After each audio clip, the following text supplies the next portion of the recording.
Ladies and gentlemen, welcome to Destiny. I'm Death from Above. Today I want to talk about matchmaking, specifically matchmaking in Destiny, maybe some ideas I have, some things I want to talk about, and just what I think they could improve. Now, this video came about because I played the Division beta, and in the Division beta they have matchmaking for everything.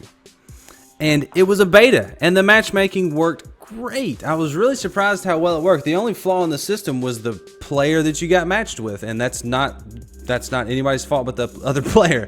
So we'll talk about that in a minute. But first of all, let's talk about Destiny's matchmaking. Currently, you can matchmake into strikes.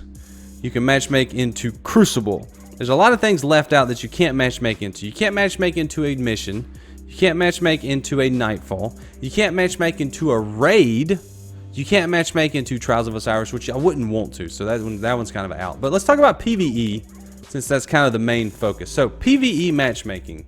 You can't matchmake into a story mission. You can matchmake into strikes, that's it. Strikes, heroic strikes. Those are the only things you can matchmake into. You can't matchmake into the Nightfall. You can't matchmake into a raid. And I don't know if that's the best idea. So what happened in the Division, in the beta, you have two things really. You have a mission and you have the dark zone, and then you have, I think you could do free roam PvE too. There was those three things. That was the three activities you can do in the game basically. But there was matchmaking for all of it. So basically you could go into the system and say, matchmake me. What do you want to do? There's these three options, and I'm like, I want to do that mission. Then it would hit matchmaking. It would find a group, and you would say, yeah, I want to do that group. And it would put you in the group. You do the mission, it'd be over. You could stay with the group, continue doing something else, like maybe go to the dark zone, maybe do some PvE content, and you would stay with that group. It was like, okay, here's a group. Do you want to play with these guys? Y'all go play. You can communicate. There's in-game chat, do all that good stuff, and you're basically good to go. So it led me on the thought of, why can't Destiny do that? What's stopping it from doing that? If you want to matchmake into the Nightfall, there's no reason you shouldn't be able to do that now. If you want to matchmake into, I don't know, should they let you matchmake into the raid or not? I say do it. I say, click it and do it. If you accomplish it, you accomplish it. If you don't, you don't. It's not really a big deal. I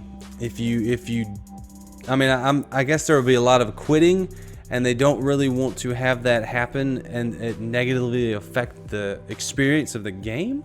That's the only reasoning I can come up with. And I guess for a raid, they would want it to be a good experience with people you know, or at least people you want to play with. So they don't want to be putting you in a group of people that you may not know anything about, and that may quit, and you may have a negative experience. So I can understand why they wouldn't want to do that with a raid. But the Nightfall, any other a story mission, dadgummit, a story mission. Let me matchmake a story mission, and just put me in a group. And then once we're done with the mission, let me stay in that group, and we'll just keep going. Whereas in strikes, it'll matchmake you, and once you're done with the strike, you're out of that match. You're out of that group. You're just gonna, you're done. Let's go on. Find another group. So I don't know how I feel about that. I think the Division got it right. Destiny could learn a couple things from the Division's matchmaking. But as far as matchmaking goes in Destiny, I think they should let you matchmake into a group, let you matchmake into a raid, let you matchmake into a strike, let you matchmake into anything, and then let the player decide the experience. And it's something you can toggle on and off. In the Division, you can toggle it on and off. You can join the group, leave the group, do whatever you want. I think it's kind of a, here's a group, do you want to play with them type dynamic. And I think Destiny could do a lot of good with that type of system. So, takeaways from this, I'd like to see more matchmaking into Destiny, more robust matchmaking, and just cleaner interfaces as far as going in and out of it, better chat interfaces. Just give us more options. Let the player be in charge of the player's experience. Don't worry about if we got it or not. Just give it to us. Let us enjoy it. Give us a little more freedom. It'll be okay. So that's what I think about matchmaking in Destiny, how it could be applied and maybe improve the overall experience of the player. So let me know what you guys think. Do you want Destiny to have more matchmaking? Do you want to have less matchmaking? Do you think it's fine how it is? Let me know what you think. So I'm gonna get out of here. Thanks for watching, guys. I really appreciate it. Until next time, I'm Death from Above, and I will see you later. See you. Bye.